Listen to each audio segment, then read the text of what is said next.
Bien-aimés, je vous salue au nom du Seigneur Jésus-Christ. Je vous souhaite la bienvenue à ce temps de méditation.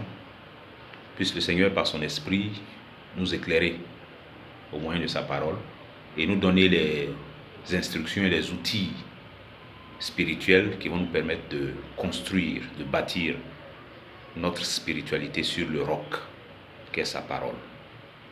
Amen. Éphésiens chapitre 6, verset 9. Et vous, maîtres, agissez de même à leur égard et abstenez-vous de menaces, sachant que leur maître et le vôtre est dans les cieux et que devant lui, il n'y a point d'acception de personne. Vous l'avez compris, c'est la suite de la méditation précédente.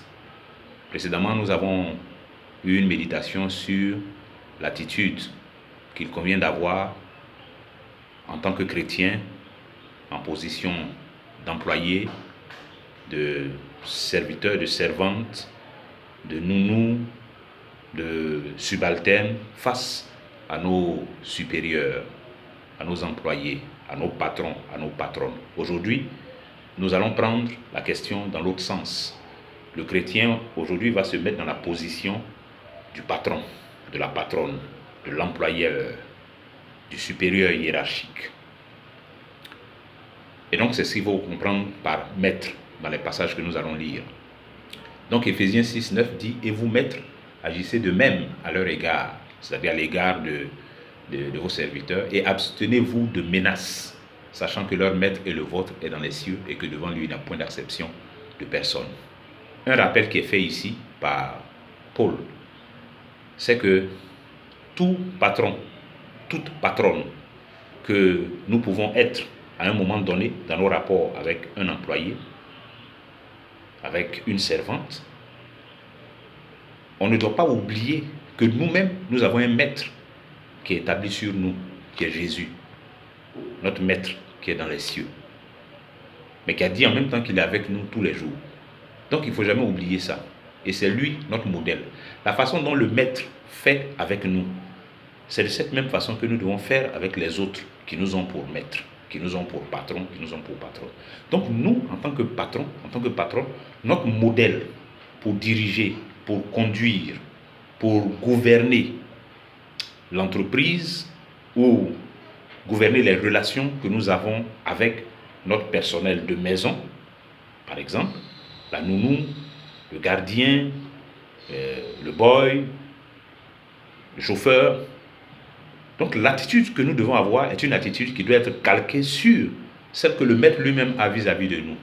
Est-ce que Jésus est méchant avec nous? Est-ce que Jésus est, acariâtre avec nous? Est-ce que Jésus nous maltraite, lui en tant que notre maître? Non. Est-ce que ce que Jésus veut, c'est notre souffrance, c'est que nous gémissions sous le poids du travail? Non, c'est pas ça qu'il veut. Lui-même, il a dit, prenez mon joug parce qu'il est doux, mon fardeau est léger. Déchargez-vous sur moi. Mais c'est l'esprit dans lequel, en tant que patron, en tant que patronne, chrétienne, nous devons orienter nos relations avec ces personnes-là, avec nos serviteurs, nos servantes, nos employés. Et il dit quelque chose de très important ici. Abstenez-vous de menaces. Abstenez-vous de... C'est pas... Regarde, tu es chrétien. Quelqu'un, la vie lui a fait des fortunes diverses. Et puis bon, Dieu a permis que cette personne-là arrive chez toi pour travailler. Et tu l'as pris comme employé de maison. Mais ce n'est pas parce que c'est toi qui enlèves l'argent pour lui donner à la fin du mois qu'il est devenu ton esclave ou bien quelqu'un sur qui tu vas marcher, tu vas mépriser la personne. Chrétien, il ne faut pas oublier que tu es chrétien, que tu es chrétienne, il ne faut pas oublier ça. Les patronnes qui sont méchantes et dures et grises sur les nounous là, vraiment... Bon, si tu penses que la nounou, là, telle que tu la vois, ou bien la servante, la façon dont tu la vois, là, tu penses qu'avec ses rondeurs qu'elle a dans la maison, elle constitue une menace pour ton foyer, là. Parce que parfois, il y a ça aussi dedans. Mais il faut la libérer. Il faut la libérer. Si tu vois que quelqu'un ne fait plus ton affaire, mais vous vous séparez dans la paix et puis tu cherches quelqu'un d'autre. Mais il ne faut pas garder et les enfants des gens chez toi à la maison, et puis tu vas leur faire connaître l'enfer. Et le dimanche, tu vas aller à l'église pour chanter Alléluia, louons le Seigneur. Quel Seigneur? C'est pas comme ça que nous devons nous comporter en tant que chrétiens, chrétiennes, patron, patronne. Tu es en entreprise, ok? Au travail là-bas, vous avez une organisation dans laquelle tu es le supérieur hiérarchique de plusieurs. Mais quand même, un peu d'humilité, un peu d'humilité. Ça, c'est le fruit que le Saint-Esprit produit quand il est dans la vie d'une personne. Tu as le Saint-Esprit, tu es chrétien, tu as le Saint-Esprit, mais l'humilité, il faut rechercher l'humilité, il faut apprendre l'humilité. L'orgueil te fatigue un peu, ça t'embête un peu, l'orgueil ne te laisse pas t'effacer un peu, mais tu te fais trop voir de façon excessive et puis de façon, je ne sais même pas comment dire ça, un peu d'humilité, pardon. On est chrétien, soyons humbles, soyons humbles, humbles. Humble. C'est vrai, tu es le patron, tu es la patronne, mais un peu d'humilité dans la façon de parler avec les personnes, la façon de parler aux gardiens, le vieux qui est venu, c'est lui qui gratte un peu votre gazon. Au moment où tu sors pour aller au travail, tu le vois, il a fait un truc qui est un peu déplacé, dans la façon de lui parler, là, dans la façon de lui parler. Abstenez-vous de menaces dans la façon de parler. Non, on est chrétien. On ne va pas imiter l'exemple des païens. Vous voyez comment les femmes maghrébines la traitent nos sœurs là-bas. Comment ces systèmes esclavagistes-là sont mis en place par des hommes véreux, exploiteurs, buveurs de sang et de sueur. Ce n'est pas ce modèle-là qu'on va reproduire. On est des chrétiens quand même. Les gens qui viennent travailler pour nous, les gens qui travaillent avec nous, qui travaillent sous notre autorité, les gens qui sont nos employés. Vraiment, on doit pouvoir créer des conditions formidables, des conditions qui leur permettent de travailler. On n'a pas dit de les mettre au dos, de leur donner le biberon. Non. On dit qu'il faut qu'il y ait des relations décentes, des relations de travail décentes et correctes. Correctes, en te souvenant que tu es chrétien et que tu as un maître au ciel qui te regarde, qui te voit, qui voit la façon dont tu traites les personnes qui travaillent pour toi ou avec qui tu travailles en tant que collaborateur. Et l'autre passage, Colossiens chapitre 4, verset 1 dit « Maîtres, accordez à vos serviteurs ce qui est juste et équitable, sachant que vous aussi, vous avez un maître dans le ciel. » Vous voyez, le même avertissement revient, hein? Sachant que vous aussi, vous avez un maître dans le ciel. Donc, accordez à vos serviteurs quoi? Ce qui est juste et équitable. Juste et équitable. Justesse et équité. Il ne faut pas être injuste avec les gens qui travaillent pour vous. Nous ne devons pas être injustes avec les gens qui travaillent pour nous.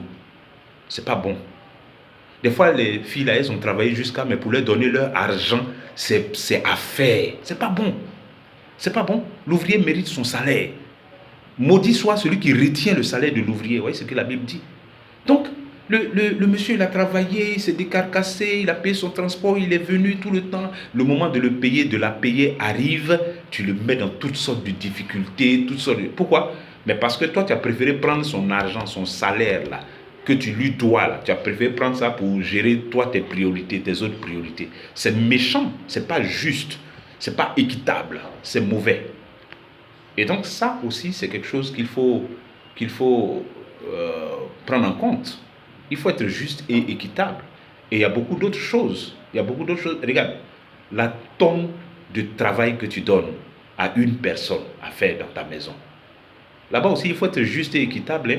La quantité de travail. Et puis, parfois, si on prend le cas des filles qui viennent travailler dans nos maisons, au début, tu vas lui dire, non, non, non, c'est pour préparer seulement, c'est tout. C'est pour préparer, c'est tout.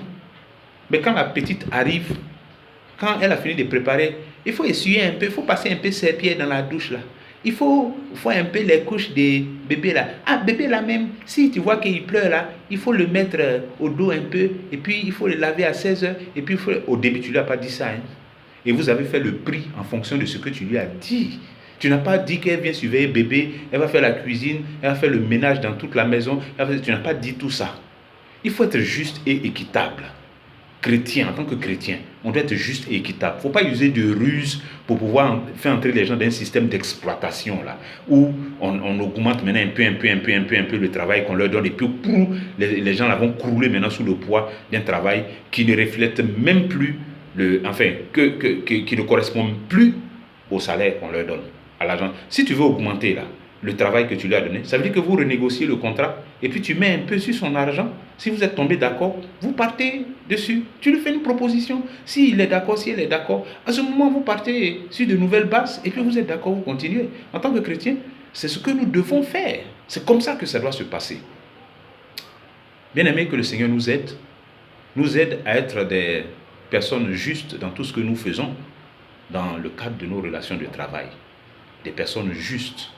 Des personnes qui ne cherchent pas à régler des comptes parce qu'on a un pouvoir au travail dans l'entreprise, on a un poste d'autorité, on veut régler des comptes avec les personnes qui nous sont soumises, sur lesquelles on est établi. C'est pas bon, c'est pas juste, c'est pas équitable, c'est pas bon du tout. Donc toutes ces choses, il faut en tenir compte en tant que chrétien. Ce sont des choses sur lesquelles nous allons être jugés également. Tous ces actes que nous posons, la façon dont nous nous comportons dans le cadre de nos relations de travail. Que le Seigneur vous bénisse.